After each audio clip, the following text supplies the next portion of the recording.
Good Morning Business, le grand entretien.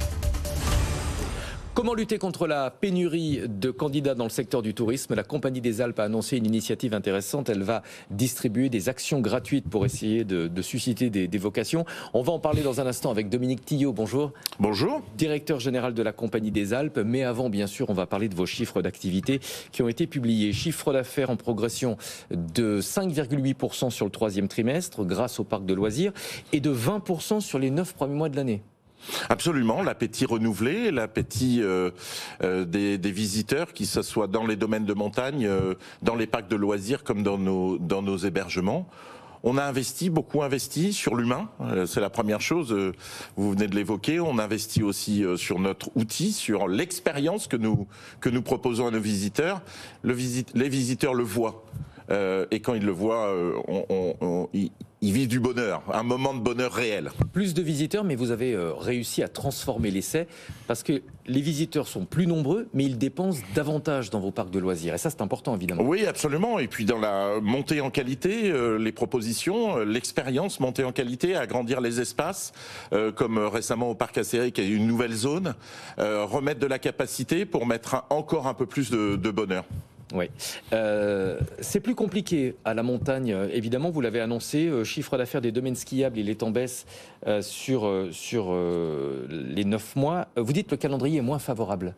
Non, il est en augmentation de 7% sur les 9 mois, il est en baisse juste sur le troisième trimestre. Voilà, sur le troisième trimestre. Cette année, calendrier défavorable, des vacances scolaires qui ont été déplacées entre le Royaume-Uni, la France et une semaine de moins en Belgique. Mais on voit ce qui a été entre guillemets un peu perdu ou moins gagné sur avril a été regagné sur mars. Donc c'est plus un problème de fin de trimestre. Voilà, il a baissé de 19,4% sur le trimestre. Voilà, absolument. Comment vous anticipez le réchauffement climatique? Parce qu'évidemment c'est un problème pour les stations de ski qui perdent des semaines d'enneigement. Est-ce que vous êtes inquiet pour l'avenir des stations de ski? Je pense que ça dépend des lieux, de l'exposition, de l'altitude, mais la tendance générale, alors plus ou moins vite, suivant les endroits, entre 10 et 20 ans et d'autres 60 ou 70 ans, c'est effectivement le réchauffement va avoir un impact significatif, d'abord sur la durée des saisons, et c'est pour ça qu'il faut se mobiliser. C'est pour ça on a annoncé récemment nos engagements et nos renoncements. Chacun doit faire sa part, c'est une grande chaîne, et donc effectivement, encore une fois, suivant les lieux, à plusieurs décennies, mais peu importe le débat, la tendance est là. Le réchauffement climatique, c'est pas une opinion, c'est pas une idéologie, c'est un fait scientifique. Il faut le traiter par la science. Inversement, c'est peut-être un avantage pour le tourisme en été. On va aller de plus en plus se mettre au frais à la montagne en été. Ça, c'est une bonne nouvelle pour la fréquentation pendant la période estivale. C'est sûrement absolument une bonne nouvelle. Après, les masses en termes d'impact économique et donc d'impact social sur les territoires sont pas du tout les mêmes à la même échelle. Et donc, ça posera d'autres sujets. On va tourner la page des résultats, on va parler de la saison touristique. Comment elle se déroule? Elle se déroule bien dans nos parcs d'attractions, c'est toujours pareil au gré, soit il pleut, soit il fait trop chaud, mais ça se déroule plutôt bien. De toute façon, la période d'été pour les parcs d'attractions est la période de pointe. On fait presque 40% de notre activité sur ces 3 mois-là, donc ça se passe plutôt bien. Et je crois que, encore une fois, nos investissements et dans l'humain et dans l'expérience sont reconnus par les visiteurs. C'est ça l'essentiel. Arbitrage sur le plan budgétaire de beaucoup de touristes. Du coup, ils vont moins loin. Ça, c'est une bonne nouvelle pour la fréquentation en France? Ça pourrait être une bonne nouvelle, bien sûr. Ceci étant dit, ça c'est un commentaire.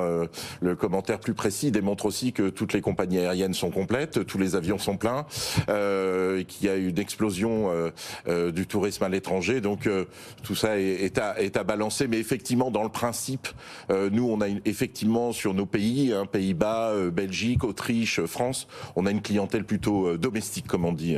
Le tourisme, l'hôtellerie, la restauration, tous ces secteurs d'activité font face à une pénurie de candidats. Il y a une pénurie de main-d'œuvre qui est toujours très importante. Vous avez annoncé une initiative intéressante. Vous allez proposer des actions gratuites pour attirer les saisonniers, pour susciter des vocations. Comment ça va fonctionner? Qui sera éligible? C'est mériter les talents. Nous, on n'essaie pas de les attirer, on essaie de les mériter. Ça prouve, la charge de la preuve n'est pas tout à fait la même. Et une des initiatives, un des volets pour développer cette marque employeur, c'est effectivement d'avoir une attribution gratuite d'actions, de 30 actions, qui sont soumises à plusieurs conditions, à 2 conditions principalement. Il faut avoir travaillé depuis 2 ans complètes à la Compagnie des Alpes, quel que soit le site, au moins 120 jours chaque année. Et puis, il faut encore rester 2 ans.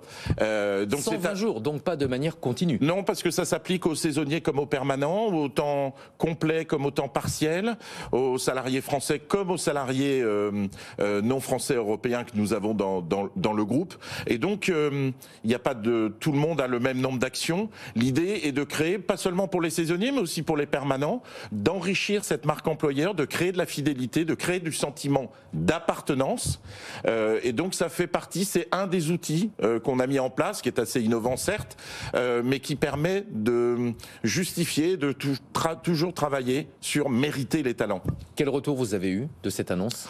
Pour l'instant, les salariés sont évidemment ravis, les instances représentatives du personnel également, donc c'est plutôt encourageant pour la suite. Et donc on aura au gré des années de plus en plus de salariés qui seront concernés et qui resteront encore 2 ans pour se les voir attribuer. Il y a un autre problème pour les saisonniers, c'est réussir à se loger dans les zones à forte fréquentation touristique, parce qu'évidemment les loyers sont très très élevés. Hier matin, le patron du groupe Logis Hôtel nous disait que lui, il proposait des hébergements sous condition à certains de ses saisonniers. Est-ce que c'est quelque chose que vous faites, que vous pourriez envisager ? Que nous faisons dans notre branche hébergement avec MMV, nous logeons nos saisonniers. Dans les domaines skiables, c'est principalement des habitants des vallées qui eux-mêmes sont déjà logés à l'année, mais qui font une partie de l'année saisonniers pour les domaines skiables. Et puis dans les parcs d'attractions, c'est un peu plus mitigé, on ne loge pas.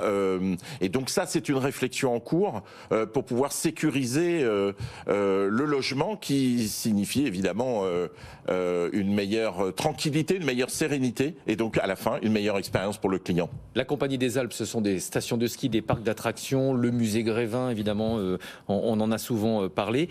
Les parcs d'attractions, les stations de ski, ce sont de très lourds investissements, très gros investissements. Comment est-ce que vous gérez la remontée des taux qui renchérissent le coût de l'investissement ?